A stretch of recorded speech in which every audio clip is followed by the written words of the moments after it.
नमस्कार दोस्तों, कैसे हो आप लोग। उम्मीद है बहुत अच्छे होंगे। और आज फिर से लेके आया हूँ मैं आपके लिए RSCIT की एक इम्पोर्टेंट क्लास। ठीक है दोस्तों, इस क्लास के अंदर होंगे 35 इंपॉर्टेंट क्वेश्चंस जो आपके लिए महत्वपूर्ण होने वाले हैं। ठीक है, तो स्टार्ट करते हैं आज की क्लास बिना किसी देरी के।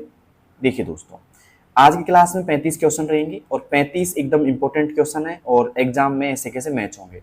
और हर एक क्वेश्चन को हम डीप समझेंगे, मतलब डीपली समझेंगे एक तरीके से, गहराइयों से। तो एक नोटबुक आप साथ में ले सकते हो क्लास स्टार्ट करने से पहले। ठीक है, तो पहला सवाल हमारे सामने कि MS एक्सेल का डिफ़ॉल्ट फाइल एक्सटेंशन 2010 और उसके बाद में क्या है। ठीक है, तो यहाँ पे 2010 और उसके बाद में क्या है। MS एक्सेल का डिफ़ॉल्ट एक्सटेंशन .docx है, .xlsx है, .pptx है या .xlsm है। बताइए दोस्तों क्या है। अगर आपको आता है तो आप कमेंट बॉक्स में इसका आंसर दे सकते हैं दोस्तों। ठीक है दोस्तों, बात करें MS एक्सेल का जो एक्सटेंशन है वो है दोस्तों .xlsx। ठीक है, यहाँ पे ये कब का है दोस्तों, ये 2007 है ना, और उसके बाद का है ये, मान लो आप। तो उसके बाद में जो भी आ रहा है, जैसे कि 2010 हो गया, 2013 हो गया, है ना, इस सभी में दोस्तों क्या रहेगा, ये रहेगा। ठीक है, और 2007 से पहले का क्या था, 2007 से पहले का था दोस्तों .xls, ये था दोस्तों। ये 2003 का था दोस्तों। कब का था दोस्तों, 2003 का था ये। क्लियर यहाँ तक का। 2003 की बात करें तो .xls था, और 2007 की या उसके बाद की बात की जाती है तो .xlsx था। ठीक है, और यहाँ पे बात करें .do6 होता है MS वर्ड का। किसका दोस्तों, MS वर्ड का होता है। और .pptx की बात करें तो ये होता है दोस्तों MS पावर पॉइंट का। किसका दोस्तों, MS पावर पॉइंट का होता है। तो उम्मीद है ये क्वेश्चन आपको समझ में आ गया होगा। और खासकर इन बातों को ध्यान रखना कि 2003 से पहले क्या था। ठीक है, 2003 में क्या था दोस्तों, .xls था, और 2007 के बाद में यानी कि 2010 और उसके बाद में भी क्या था दोस्तों, .xlsx था। तो उम्मीद है पहला क्वेश्चन आपको अच्छी तरह समझ में आ गया होगा भाई। आ गया। अब चलते हैं दूसरे क्वेश्चन की ओर। दूसरा क्वेश्चन क्या है दोस्तों, एक्सेल में नई वर्कबुक खोलने की शॉर्टकट की क्या है। एक्सेल में नई वर्कबुक खोलने की शॉर्टकट की क्या है। Ctrl+O है, Ctrl+N है, Ctrl+S है या Ctrl+W है। बताइए दोस्तों। दोस्तों बात करें नई वर्कबुक खोलने की, तो नई का मतलब होता है यहाँ पे एकदम नई खोलना चाहते हैं तो आपको प्रेस करना पड़ेगा कंट्रोल के साथ में N। क्या दोस्तों, कंट्रोल के साथ में N। ठीक है, ओल्ड खोलना चाहते हो, ओल्ड वर्कबुक, तो यहाँ पे एक तरीके से कंट्रोल O आप कर सकते हो, या फिर बोलेंगे सेव फाइल ओपन करने के लिए ना, सेव फाइल को ओपन करने के लिए यहाँ पे काम आता है Ctrl+O। और Ctrl+S आता है दोस्तों सेव के लिए, मतलब सेव फाइल के लिए। अगर कोई नई फाइल को सेव करना चाहते हैं तो यहाँ पे Ctrl+S करना पड़ेगा। और Ctrl+W का मतलब होता है दोस्तों क्लोज करना। क्या होता है दोस्तों, क्लोज करना या बंद करना होता है। क्लियर यहाँ तक का। तो उम्मीद है समझ में आ गया होगा सब कुछ। और यहाँ से सवाल बनने की पूरे पूरे चांस रहते हैं, तो इनको अच्छी तरह पढ़ना है आपको, है ना। शॉर्टकट कीज आपको ध्यान से देखनी है, क्योंकि एग्जाम के अंदर कम से कम 1 से 2 आपके शॉर्टकट कीज आएंगी भाई। ठीक है, अब चलते हैं बिना किसी देरी के तीसरे क्वेश्चन की ओर। तीसरा क्वेश्चन है दोस्तों, सेव एज डायलॉग बॉक्स खोलने की शॉर्टकट क्या है। सेव एज डायलॉग बॉक्स खोलने की शॉर्टकट क्या है, बताइए दोस्तों क्या है। बहुत इजी सवाल है ये तो आपके लिए, मान लो। तो आप इसका आंसर जल्दी से कमेंट बॉक्स में दीजिएगा मुझे। ठीक है, और अगर अभी तक आपने शेयर नहीं किया तो भाई शेयर कर दो सभी के पास में। ठीक है, जो भी लोग जुड़ रहे हैं उनसे मैं कहना चाहूँगा कि बस शांतिपूर्वक क्लास देखते रहिए। मेरा मतलब आपको पूरी गहराई उस क्लास को देखनी है, ऐसे नहीं कि बस देख रहे हैं बस और समझ में कुछ आ नहीं रहा है, ऐसा नहीं। आराम से पूरा फोकस से करो आप काम। ठीक है, तो यहाँ पे तीसरा जो क्वेश्चन है दोस्तों, ये है कि सेव एज डायलॉग बॉक्स खोलने की शॉर्टकट क्या है। तो दोस्तों ये होती है, सेव एज डायलॉग बॉक्स खोलने की शॉर्टकट होती है दोस्तों F12। क्या होती है दोस्तों, F12 से हम क्या कर सकते हैं, सेव एज डायलॉग बॉक्स खोल सकते हैं। तो यहाँ पे आएगा ए ऑप्शन इज राइट। ठीक है, Ctrl+S से क्या कर सकते हैं हम दोस्तों, सेव कर सकते हैं। जस्ट बता के आया था मैं भी आपको, है ना। अब चलते हैं दोस्तों अगले सवाल की ओर। अगला सवाल हमारे सामने क्या है, चौथा सवाल है, एक्सेल में डिफॉल्ट रूप से कितने वर्कशीट होते हैं। एक्सेल में डिफॉल्ट रूप से कितने वर्कशीट होते हैं, यानी रखा है एक्सेल 2013 में।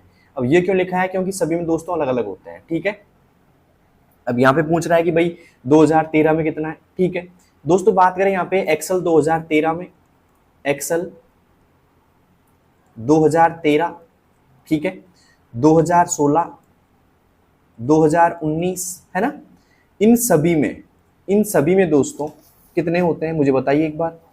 इन सभी में जो डिफॉल्ट वर्कशीट होती है वो एक वर्कशीट होती है। कितनी होती है, एक वर्कशीट होती है इनमें। ठीक है, लेकिन बात करें दोस्तों, जैसे कि 2003 हो गया, 2003 के बाद में 2007 हो गया, 2010 हो गया, ठीक है। इनमें सभी में जो वर्कशीट होती थी वो 3 वर्कशीट होती थी बाय डिफॉल्ट। कितनी दोस्तों? 3 वर्कशीट होती है। ध्यान पड़ गया आपको एक तरीके से कि भाई एक वर्कशीट किस किस में आ रही है, 2013 में, 2016, 2019 और इसके बाद भी मान लो आप 365। इसके बाद हम देखो बात करें 3 वर्कशीट की बाय डिफॉल्ट की, तो ये होती है दोस्तों 2003 में, 2003 में ना, 2007 में, 2010 में, ठीक है। बाय डिफॉल्ट कितनी थी? 3 थी, ठीक है। और इनमें कितनी थी बाय डिफॉल्ट? 1 थी। इनमें कितनी थी? 3 थी।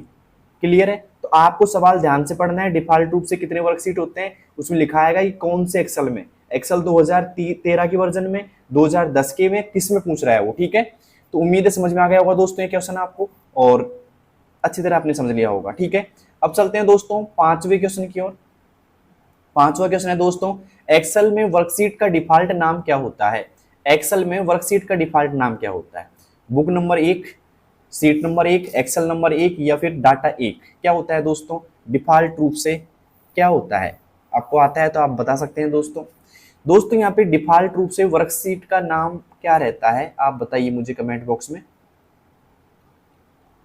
बताइए दोस्तों। दोस्तों यहाँ बात करें डिफॉल्ट रूप से रहता है दोस्तों SHEET, सीट 1 के नाम से रहती है, ठीक है। ओके, तो सीट 1 के नाम से इसका नाम रहता है बाय डिफॉल्ट रूप से, ठीक है। ओके, तो यहाँ पे आएगा B option is right, sheet number 1। और बुक नंबर 1 क्या रहता है दोस्तों? और जो बुक नंबर 1 है ना, कंफ्यूज मत हो ना आप, यहाँ पे बुक 1 क्या होता है? एक्सेल फाइल का, एक्सेल फाइल का डिफॉल्ट नाम रहता है दोस्तों। तो कंफ्यूज नहीं होना आपको, डिफॉल्ट नाम। बात आई यहाँ पे सीट नंबर 1 क्या है, तो ये होती है वर्कशीट का डिफॉल्ट नाम रहता है। अगर आपने नाम नहीं रखा तो बाय डिफॉल्ट यही आएगा सीट नंबर 1। अगर आपने किसी फाइल का नाम नहीं दिया एक्सेल में तो बाय डिफॉल्ट आएगा बुक 1, ठीक है। तो ये क्या रहता है दोस्तों? बुक 1 एक तरीके से एक्सेल फाइल का डिफॉल्ट नाम रहता है। क्लियर यहाँ तक का? तो उम्मीद है समझ में आ गया होगा यहाँ तक। ओके, और क्लास कैसी लग रही है भाई? अच्छी लग रही है तो एक लाइक तो बनता है, ठीक है। अब चलते हैं दोस्तों अगले सवाल की ओर। अगला सवाल हमारे सामने छठा सवाल है दोस्तों, एक्सेल में एक सेल को यूनिकली पहचानने के लिए किसका प्रयोग होता है? मतलब एक तरीके से सेल को पहचानने में किसका प्रयोग होता है? सीधी सी बात ये दोस्तों कि एक सेल होती है ना, जैसे सीधी सी बात ये बताता हूँ दोस्तों मैं क्लियर में, जैसे ये जो कॉलम्स होते हैं उनको पहचानते किससे हैं? कॉलम को तो पहचानते हैं जैसे कि ए कॉलम हो गया, बी कॉलम हो गया, सी कॉलम, डी कॉलम। और बात करें दोस्तों रो की, तो रो को किससे पहचानते हैं? नंबर से। ये तो अक्षरों से पहचानते हैं दोस्तों, इनको तो अक्षरों से किसको पहचानते हैं? कॉलम को। मैं क्लियर बता रहा हूँ आपको, रो पहचानी जाती है दोस्तों नंबर्स में, जैसे 1 नंबर, 2 नंबर, 3 नंबर, 4 नंबर, ये पहचानी जाती है दोस्तों, रो को पहचानी जाती है, रो को। और रो किस में जाती है दोस्तों? नंबर में जाती है, मतलब नंबर में पहचानी जाती है। अब बात करें दोस्तों एक सेल की, किसकी बात करें हम? सेल की। तो सेल किससे मिलकर बनी होती है? रो और कॉलम से मिलकर बनी होती है, रो और कॉलम से। ये ऐसे बोल सकते हैं हम, कॉलम और रो से। पहले कॉलम आएगा दोस्तों, फिर क्या आती है दोस्तों? रो आती है। तो कॉलम और रो से क्या बन के मिलके बनी होती है दोस्तों? सेल बनी होती है। तो देखो सेल का नाम क्या आता है, जैसे मान लो कोई सेल है, ये सेल, इसका नाम क्या दूंगा मैं? इसका नाम जैसे मान लो A1 दे दिया मैंने, क्या दे दिया?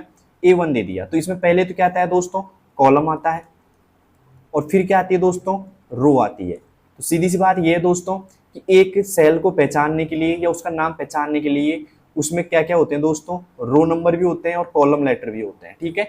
रो नंबर भी होते हैं दोस्तों और कॉलम लेटर भी होते हैं, ठीक है। लेकिन अगर मान लो बोला जाए कि भाई A1 एक सेल का नाम है, तो इसमें ए तो देखो पहले तो क्या आता है? कॉलम आता है, ठीक है, और फिर क्या आती है दोस्तों? रो आती है। क्लियर यहाँ तक का? तो यहाँ पे अगर आप किसी सेल को पहचानना चाहते हैं तो आपको उसके उसमें आपको रो नंबर दिखाई देंगे और कॉलम नंबर कॉलम के लेटर दिखाई देंगे, ठीक है। तो ए ऑप्शन इज राइट। छठे में आएगा दोस्तों ए। किस किस का सही है भाई छठा? और जो मैं समझा रहा हूँ कितना समझ में आ रहा है आपको, वो मुझे कमेंट बॉक्स में आप जरूर बताना, ठीक है।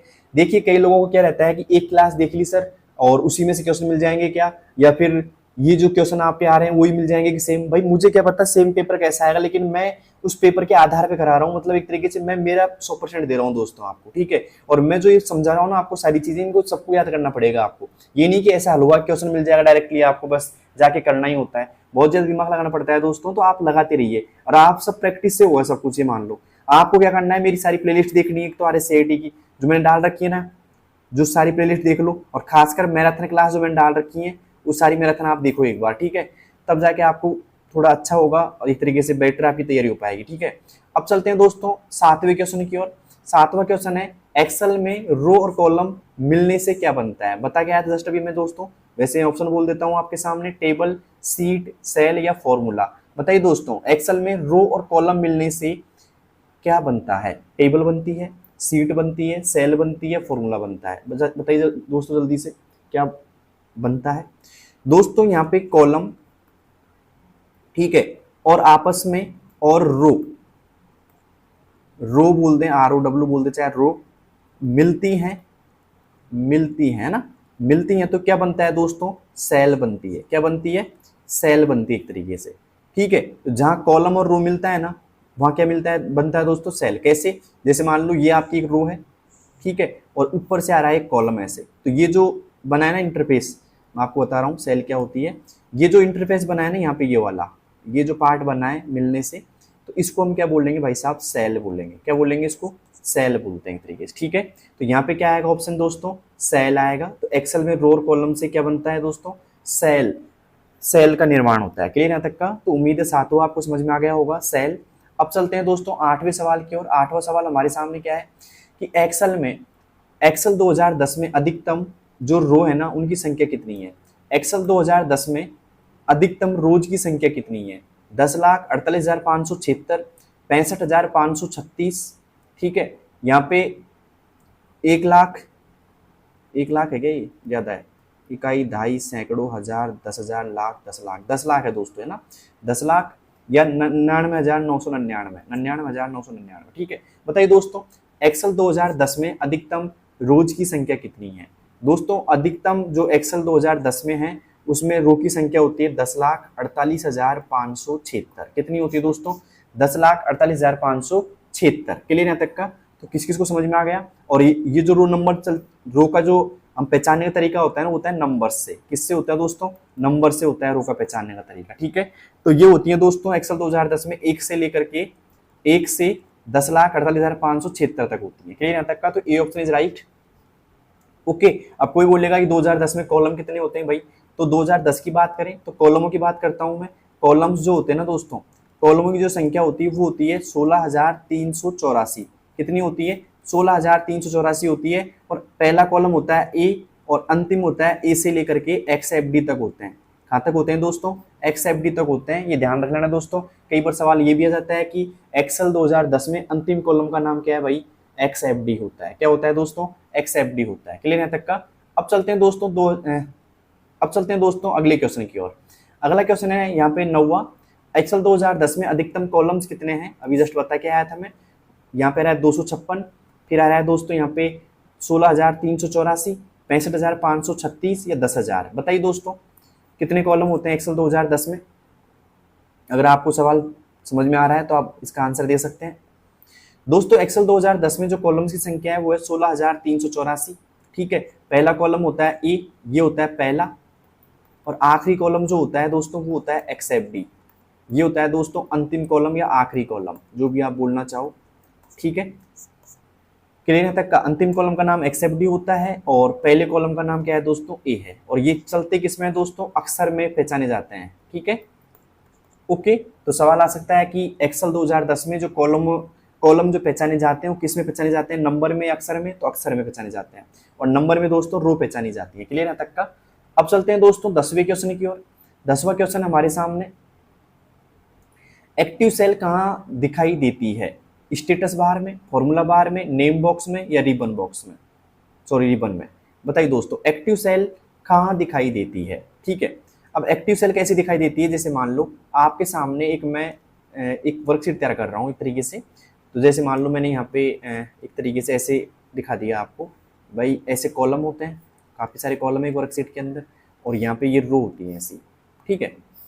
अब यहाँ पे देखो ये सारी क्या है, सेल ही है। वैसे ये दोस्तों जो सारी है ना ये सेल ही है, जैसे ये भी सेल है, ये भी सेल है, ये भी सेल है, सारी सेल है। लेकिन एक्टिव सेल हल्की सी बाउंड्री में दिखाई देती है अलग से आपको।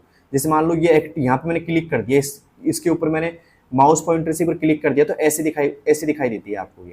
ये जो सेल दिखाई दे रही है सबसे अलग है ना, जिसमें हम लिख भी सकते हैं, है ना, मतलब प्रेजेंट टाइम लिख सकते हैं, बाकी में नहीं। तो जैसे इसको हम क्या बोलेंगे दोस्तों, एक्टिव सेल बोलेंगे। क्या बोलेंगे दोस्तों, एक्टिव सेल बोला जाएगा इसको। क्लियर है तक का। अब यहाँ पे बोला कहाँ दिखाई देती है, मतलब इसका नाम कहाँ दिखाई देता है एक्टिव सेल का, दिखाई तो ऐसे देती है लेकिन नाम कहाँ दिखाई देता है। अब देखो नाम कैसे बनता है मैं बता देता हूँ आपको। जैसे इसका इस कॉलम का नाम ए मान लेते हैं हम, है ना, इसका नाम बी, इसका नाम सी, डी, ठीक है। और यहाँ से हम रो की बात करें तो यहाँ पे 1 नंबर, 2 नंबर, 3 नंबर, 4 नंबर और 5 नंबर ऐसा होता है, ठीक है। अब बात करें भाई, अब देखो मैं थोड़ा सा पेन इसका चेंज कर लेता हूँ जिससे आपको अच्छी तरह समझ में आ जाएगा। अब यहाँ पे इस जो सेल का नाम कैसे पड़ेगा, इस सेल का नाम पड़ेगा सी, तो कॉलम में भाई साहब यहाँ पे, क्योंकि सेल जो बनती है ना वो बनती है कॉलम, है ना, और रो से। किससे बनती है, कॉलम और रो से। इसमें कॉलम का नाम क्या है, सी है, क्योंकि देखो सी कॉलम में आ रहा है ना, सी कॉलम है तो सी तो कॉलम हो गया। और रो कौन सी है, यहाँ पे रो नंबर है दोस्तों 2 नंबर, तो यहाँ पे हो जाएगा सी और 2, मतलब क्या नाम हो जाएगा सेल का, C2 हो जाएगा। क्लियर है तक का। तो ये कौन सी सेल है दोस्तों, ये C2 सेल है। कौन सेल है ये, C और 2 है। पहले कॉलम का नाम आता है फिर रो का नाम आता है। और ये दिखाई कहाँ देता है, यहाँ पे देखो ऊपर एक ऐसा बॉक्स दिखाई देगा आपको एक्सेल में, आप देखना ध्यान से कभी आप पढ़ो तो। और ऐसे 2 में होता है, ये तो होता है फॉर्मूला बार आपका एक, क्या होता है दोस्तों, ये तो फॉर्मूला बार होता है। और ये होता है दोस्तों नेम बॉक्स, क्या होता है ये, नेम बॉक्स होता है। तो यहाँ पे आपके जो ये सेल का नाम है ना वो यहाँ पे सेव हो जाएगा इस जगह पे, नेम बॉक्स में लिखा दिखाई देगा आपको C2 ऐसे, ठीक है। नेम बॉक्स में से दिखाई देगा आपको, तो यहाँ पे आएगा दोस्तों नेम बॉक्स, क्या दिखाई देगा, नेम बॉक्स में दिखाई देगा आपको सेल का नाम, ठीक है। तो उम्मीद है समझ में आ गया होगा 10वां, किस किस को समझ में आ गया भाई। और 10 में से आपके कितने सही हैं मुझे कमेंट में बताइएगा इस चीज को, है ना। और क्लास कैसी लग रही है, अगर कोई दिक्कत है क्लास के अंदर कि भाई ये चीज में कमी नजर आ रही है हमको, तो वो कमी को आप बताइए मुझे कमेंट बॉक्स में, ठीक है। अब चलते हैं दोस्तों अगले सवाल की ओर। अगला सवाल हमारे सामने 11वां है, MS पावर पॉइंट का default file extension. MS power point का डिफॉल्ट फाइल एक्सटेंशन 2010 के बाद 10 और उसके बाद संस्करण में क्या है। मतलब 2010 के बाद में जो डिफॉल्ट फाइल एक्सटेंशन है एक तरीके से पावर पॉइंट का, वो क्या है दोस्तों, बताइए दोस्तों क्या है। दोस्तों इसका जो सही जवाब होगा वो होगा दोस्तों, देखो पहला ऑप्शन आ रहा है .ppt, दूसरा .pptx, .putx या .pps।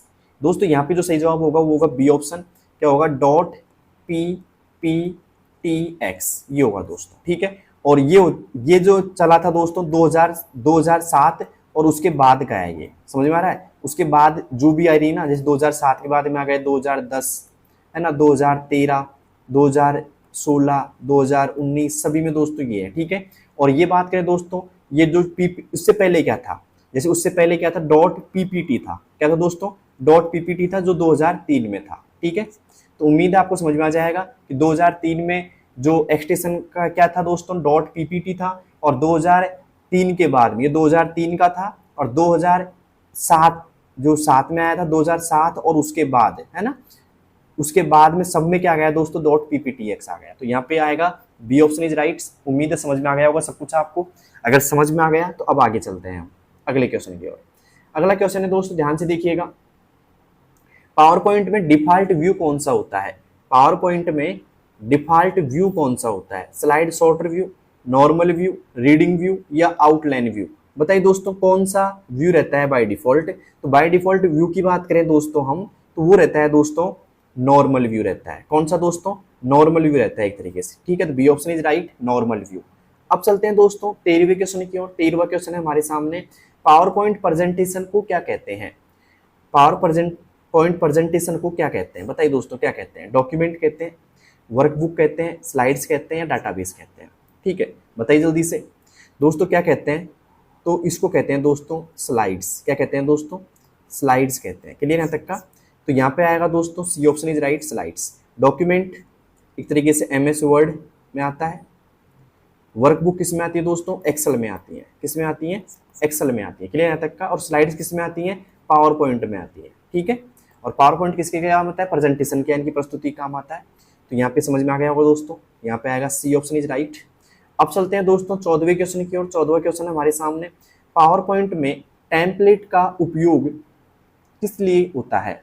पावर पॉइंट में टेम्पलेट का उपयोग किस लिए होता है।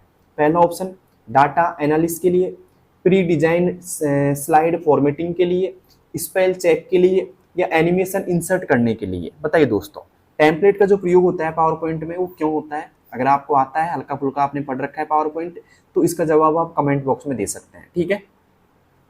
और 10 से मत लीजिएगा दोस्तों, आपके 35 सवाल रहेंगे एग्जाम के अंदर और 35 में से आपको 14 सही करने पड़ेंगे। अगर 14 आप सही कर देते हो तो आप पास हो जाते हो, ठीक है। नेगेटिव मार्किंग नहीं रहेगी दोस्तों एग्जाम के अंदर, तो आपको पूरे एक सवाल करके आने हैं, ठीक है, कंप्लीट करके आओगे आप, ओके। अब दोस्तों बात करें यहाँ पे पावर पॉइंट टेम्पलेट का प्रयोग किस लिए होता है दोस्तों, तो वो होता है प्री डिजाइंड स्लाइड फॉर्मेटिंग के लिए। किसके लिए दोस्तों, प्री डिजाइनिंग स्लाइड फॉर्मेटिंग के लिए होता है, तो B option is right, pre designing slide formatting के लिए। क्लियर है तक का, तो 14वें में क्या आएगा दोस्तों, बी ऑप्शन आएगा, प्री डिजाइनिंग स्लाइड फॉर्मेटिंग के लिए, ओके। अब चलते हैं दोस्तों 15वें सवाल की ओर। 15वां सवाल है हमारे सामने, पावर पॉइंट में प्लेस होल्डर क्या है। पावर पॉइंट में प्लेस होल्डर क्या है। पहला ऑप्शन टेक्स्ट या ऑब्जेक्ट डालने का प्री डिफाइंड बॉक्स, या स्लाइड ट्रांजिशन का नाम, या फाइल फॉर्मेट, या स्लाइड लेआउट का नाम। बताइए दोस्तों पावर पॉइंट में प्लेस होल्डर क्या है, क्या है दोस्तों, यहाँ सवाल कई बार बन जाता है। बताइए दोस्तों पावर पॉइंट में प्लेस होल्डर क्या है भाई। तो प्लेस होल्डर जो होता है पावर पॉइंट में होता है टेक्स्ट या ऑब्जेक्ट डालने का प्री डिफाइंड बॉक्स, ओके। तो यहाँ पे आएगा दोस्तों ए ऑप्शन। क्लियर है तक का, उम्मीद है आपको समझ में आ गया होगा। यहाँ पे 15वें में ए आएगा दोस्तों। और 15 में से आपके कितने सही हो गए वो कमेंट बॉक्स में आप जरूर बताइएगा मुझे।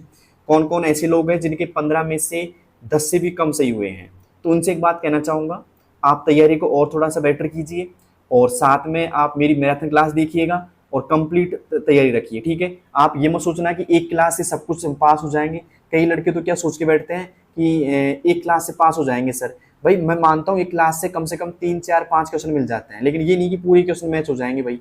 और दूसरी बात, ऐसे क्वेश्चन नहीं मिलते, कई बार इनको थोड़ा सा घुमा के दे दिया जाता है। जैसे कि है पावर पॉइंट में प्लेस होल्डर क्या है, ठीक है, तो ऐसा नहीं आएगा, सवाल ये बन जाएगा टेक्स्ट या ऑब्जेक्ट डालने का प्री डिफाइंड बॉक्स क्या है, किसे कहते हैं, ठीक है, प्लेस होल्डर को कहते हैं। तो ऐसे कई बार घुमा के दे देता है सवाल, तो आपको तैयारी बेटर रखनी है कि सवाल कैसा भी आए बस आप कर दोगे, ठीक है। तो उम्मीद है आप समझ पा रहे होंगे मेरी बात को। अब चलते हैं दोस्तों 16वें क्वेश्चन की ओर।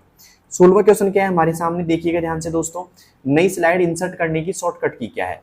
नई स्लाइड इंसर्ट करने की शॉर्टकट की क्या है।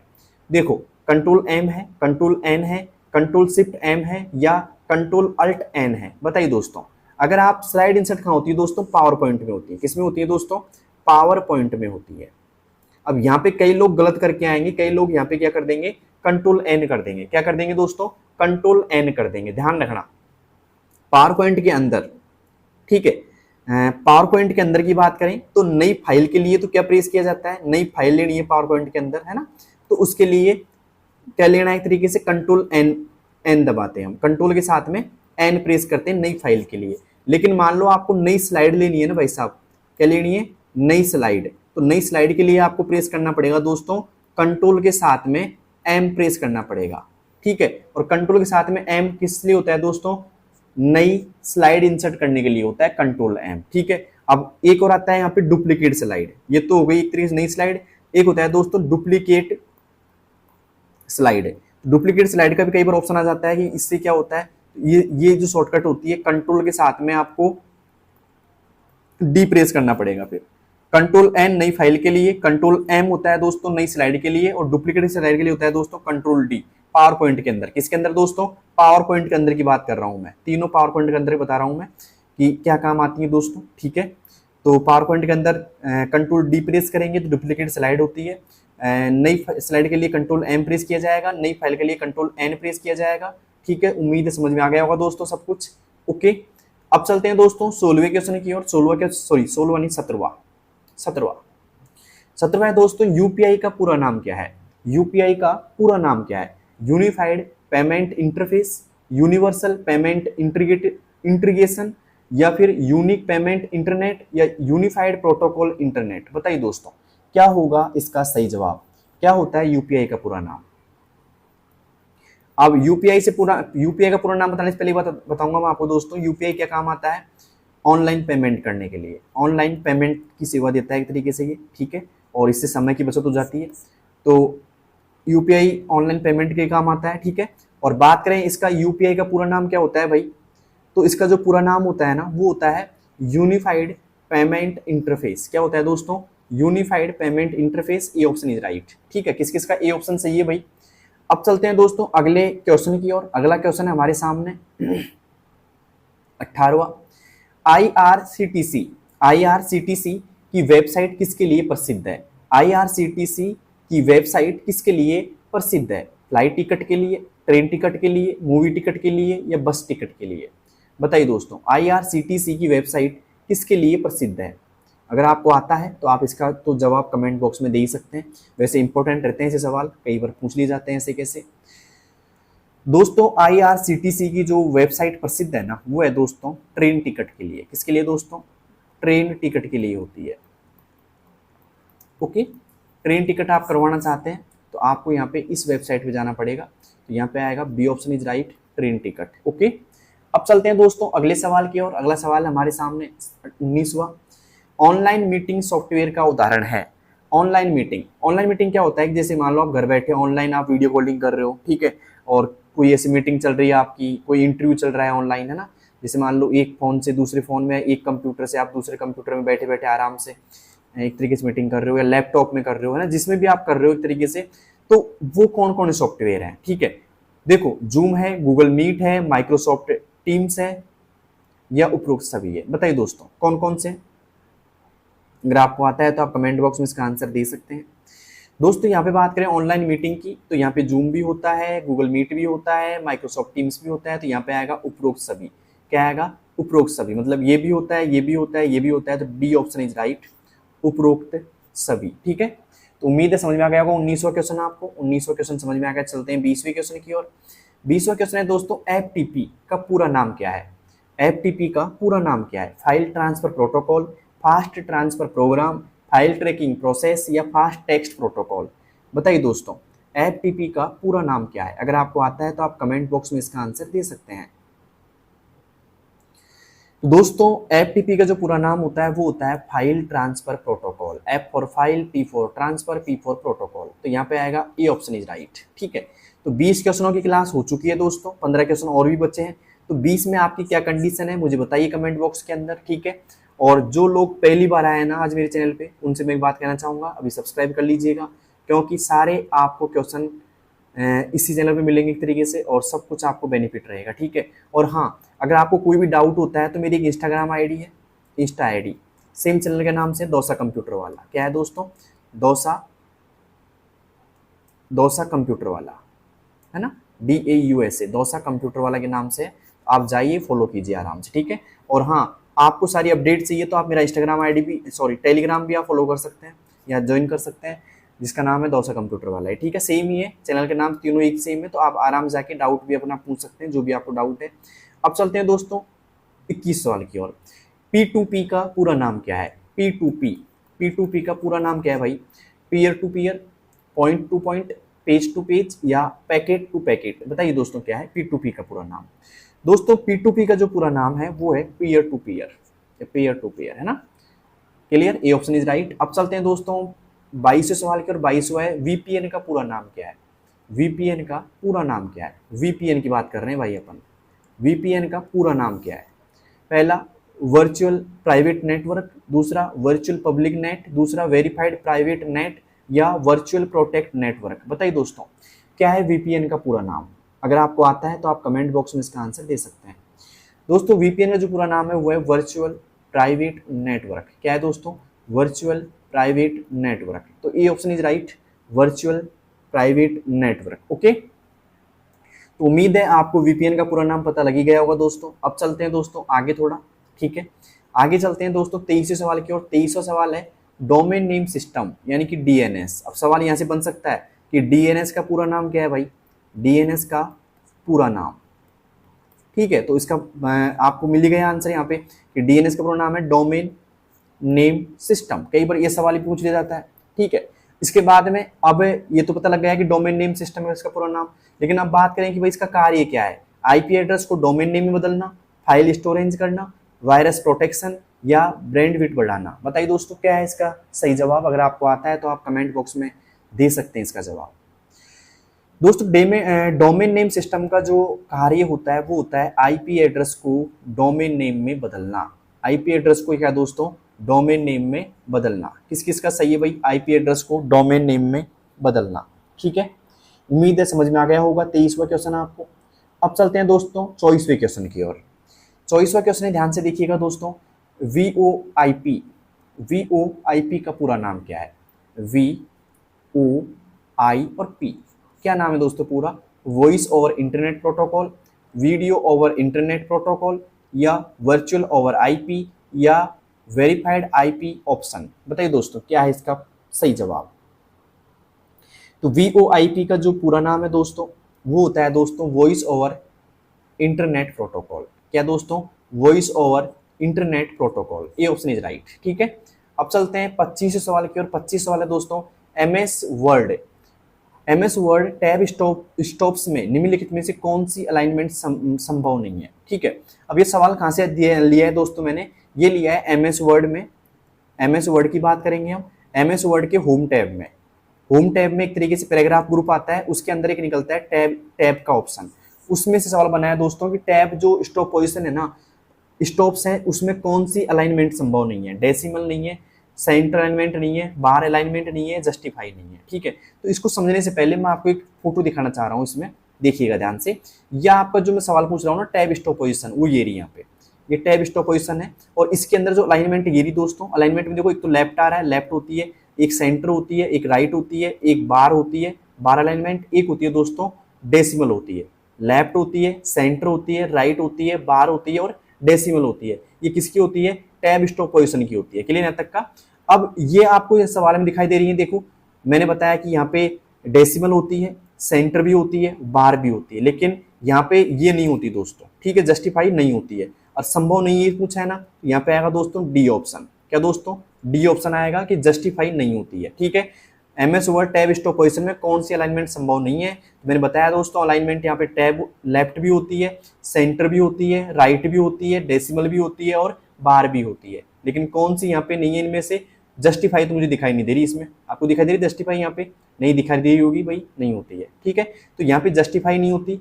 ठीक है, और ये कितनी होती है यहाँ पे अलाइनमेंट? 1 2 3 4 5 होती है। ठीक है, तो उम्मीद है समझ में आ गया होगा, जस्टिफाई नहीं होती। ओके, अब चलते हैं दोस्तों 26 सवाल की ओर। 26वां है दोस्तों फॉर्मेटिंग टूल बार में फॉन्ट साइज की मिनिमम और मैक्सिमम वैल्यू क्या है?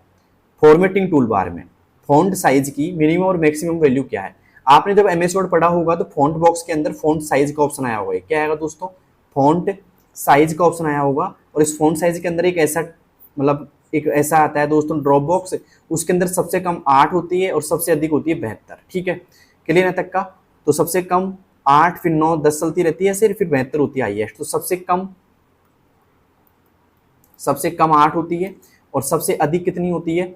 72 होती है। ये सबसे अधिक होती है इसमें। वैसे बात करें हम तो वैसे बात करेंगे, उससे पहले मैं आपको आंसर बता देता हूँ 8 से 72। ठीक है, सी ऑप्शन आएगा इसमें, 8 से 72 होती है भाई। और दिखाई कैसे देती है मैं दिखा देता हूँ आपको अच्छे से। देखो ये आपका क्या है, ये आपका होम टैब रहा, होम टैब के अंदर ये फॉन्ट बॉक्स रहा। इस फॉन्ट बॉक्स के अंदर आपका यहाँ पे देखो इस जगह रहता है फॉन्ट साइज।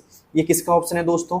फॉन्ट साइज का रहता है। और फॉन्ट साइज के अंदर देखो 8 तो क्या है? सबसे कम है। ठीक है, और यहाँ पे 72 देखो सबसे ज्यादा है। ठीक है, और वैसे बात करें इसके अलावा, वैसे अगर आपकी बात करें फॉन्ट साइज की हम, ठीक है, तो फॉन्ट साइज जैसे देखो 1 से लेकर के सबसे कम होती है 1, है ना, 1 होती है सबसे कम और अधिकतम होती है दोस्तों 1638 होती है। लेकिन अगर मैं बोलूं फॉन्ट डायलॉग बॉक्स के अंदर ये फॉन्ट फॉर्मेटिंग की तो ये होती है, लेकिन अलग से पूछे तो ये होती है। ठीक है, और ये बाय डिफॉल्ट कितनी होती है दोस्तों? बाय डिफॉल्ट होती है दोस्तों 11। ये बाय डिफॉल्ट रहती है 11। ठीक है, 11 कितनी होती है दोस्तों? बाय डिफॉल्ट 11 लिखी होती है यहाँ पे, तो ये बाय डिफॉल्ट होती है। क्लियर यहाँ तक का? तो अगर मान लो वहां पे टूल बार में फॉन्ट साइज, तो टूल बार का नाम नहीं आता है, ऐसे बोलता है कि एक तरीके से फॉन्ट साइज सबसे कम कितनी होती है? तो 1 होती है और सबसे अधिक कितनी होती है? 1638। लेकिन बात करें हम टूल बार की आ जाए नाम लिखा हुआ, टूल बार के अंदर देखो कितनी होती है? 8 होती है और 72 होती है। टूल बार की बात कर रहे हैं दोस्तों, इसमें किसकी बात कर रहे हैं? टूल बार की। ठीक है, टूल बार के अलावा कितनी होती है? सबसे कम 1 होती है, अधिकतम कितनी होती है? 1638। और बाय डिफॉल्ट कितनी होती है दोस्तों? 11 होती है बाय डिफॉल्ट। समझ में आ गया? क्लियर यहाँ तक का? अब चलते हैं दोस्तों 27वें क्वेश्चन की ओर। 27वां क्वेश्चन देखो ध्यान से, क्या है? Control D shortcut MS word में क्या कार्य करती है? Control plus D shortcut word में क्या कार्य करती है? डायलॉग बॉक्स खोलती है, फॉन्ट फॉर्मेटिंग डायलॉग बॉक्स खोलना, डुप्लीकेट करना या डॉक्यूमेंट सेव करना। ठीक है, बताइए दोस्तों कंट्रोल डी क्या काम आता है एमएस वर्ड में?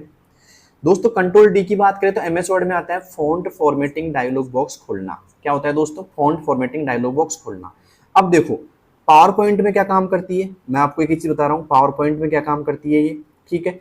और पावर पॉइंट के बाद में देखो पावर पॉइंट में करती है ये कंट्रोल डी, क्या काम करती है, कंट्रोल डी की बात कर रहा हूँ मैं आज पर्सनली, इसमें कंट्रोल डी लिख दिया मैंने। पावर पॉइंट में काम करती है डुप्लीकेट स्लाइड का, डुप्लीकेट स्लाइड लाने के लिए, है ना, SLIDE स्लाइड, ओके।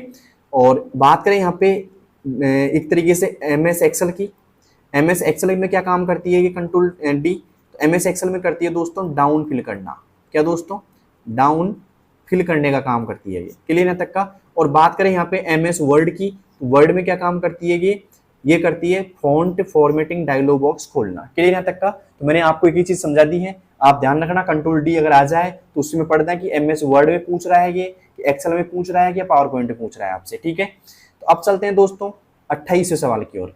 28वां है कंट्रोल जी शॉर्टकट वर्ड या एक्सेल में क्या करता है, बताइए दोस्तों। कंट्रोल जी जो शॉर्टकट है, कंट्रोल प्लस जी जो शॉर्टकट है, वो क्या काम करता है वर्ड या एक्सेल में, find and replace dialog box में गो टू टैब एक्टिवेट करता है, गो टू डायलॉग बॉक्स खोलना, फाइंड डायलॉग बॉक्स खोलना, या इनमें से कोई नहीं, बताइए दोस्तों क्या काम करता है ये। तो दोस्तों जो कंट्रोल डी है, कंट्रोल जी है सॉरी, कंट्रोल जी जो काम करता है वो करता है गो टू का डायलॉग बॉक्स खोलता है, किसका दोस्तों, गो टू का डायलॉग बॉक्स खोलता है, क्लियर यहाँ तक का। अब चलते हैं दोस्तों अगले सवाल की ओर, उम्मीद 28वां आपको समझ में आ गया होगा। अब चलते हैं 29वें सवाल की ओर। 29वां है कंट्रोल प्लस एच शॉर्टकट किसके लिए है, कंट्रोल प्लस एच किसके लिए है, hyper insert hyperlink dialog box, open find and dialog box, find and replace dialog box, replace tab activate करना, या इनमें से कोई नहीं, बताइए दोस्तों। दोस्तों बात करें हम कंट्रोल एच की, तो कंट्रोल एच क्या काम करता है दोस्तों, open find and replace dialog box करता है, मतलब B option is right, open find and replace dialog box. Insert hyperlink के लिए जो दोस्तों कंप्रेस करेंगे वो करेंगे इंसर्ट हाइपरलिंक के लिए कंट्रोल प्लस के प्रयोग करेंगे हम। कंट्रोल प्लस के का प्रयोग किसमें होगा दोस्तों, इंसर्ट हाइपरलिंक में होगा, किसमें दोस्तों, हाइपर लिंक में हम इसका यूज करते हैं, ठीक है। तो उम्मीद है समझ में आ गया होगा। अब चलते हैं दोस्तों 30वें सवाल की ओर। 30वां सवाल है दोस्तों हेडर और फुटर बाय डिफॉल्ट किस पेज पर प्रिंट होते हैं, बताइए दोस्तों। हेडर और फुटर बाय डिफॉल्ट किस पेज में यहाँ पे प्रिंट होते हैं, या जो भी है छपते हैं। मान लो आपके पास एक पेज है, ये डॉक्यूमेंट में आपके पास पेज है, एक पेज ये रहा, एक पेज ये रहा, एक पेज ये रहा, ठीक है। तो अगर मान लो आप यहाँ पे राम लिखोगे ना तो सब जगह राम राम आ जाएगा, क्योंकि हेडर फुटर बाय डिफॉल्ट सभी जगह होते हैं। तो यहाँ पे ऑप्शन आ रहा है first page only, last page only, alternate pages, या एवरी पेजेज। तो हेडर फुटर जो बाय डिफॉल्ट होते हैं दोस्तों एवरी पेजेज में होंगे, है ना। बाय डिफॉल्ट क्या होते हैं दोस्तों, प्रत्येक पेज में लगते हैं, प्रत्येक पेज, ओके, एवरी पेज या प्रत्येक पेज, या बोलते हैं सभी पेजों में लगता है, क्लियर है, बाय डिफॉल्ट। फिर कुछ फॉर्मेटिंग होती है, कुछ रूल्स होते हैं, उनके द्वारा हम फर्स्ट पेज ओनली भी कर सकते हैं, लास्ट पेज ओनली भी कर सकते हैं, अल्टरनेट पेजेज भी हम कर सकते हैं, वो अलग बात है, ठीक है। बाय डिफॉल्ट क्या होता है दोस्तों, एवरी पेजेज होते हैं, ठीक है। और हेडर फुटर जो कौन से टाइम में निकलते हैं भाई साहब, हेडर फुटर जो मिलते हैं आपको वो मिलते हैं इंसर्ट टैब में, कौन से टैब में, INSERT, इंसर्ट टैब में ये मिलते हैं, ठीक है। अब चलते हैं दोस्तों 31 सवाल की ओर, लेकिन मुझे बताइए 30 में से 30 किसके सही हो गए, 30/30 किसके सही हैं। अब 5 और बच रहे हैं भाई, ठीक है। तो अभी जाना मत, 5 क्वेश्चन और कराऊंगा मैं, लेकिन मुझे अब कमेंट बॉक्स में बताओ यहाँ तक की क्लास कैसी लगी आपको।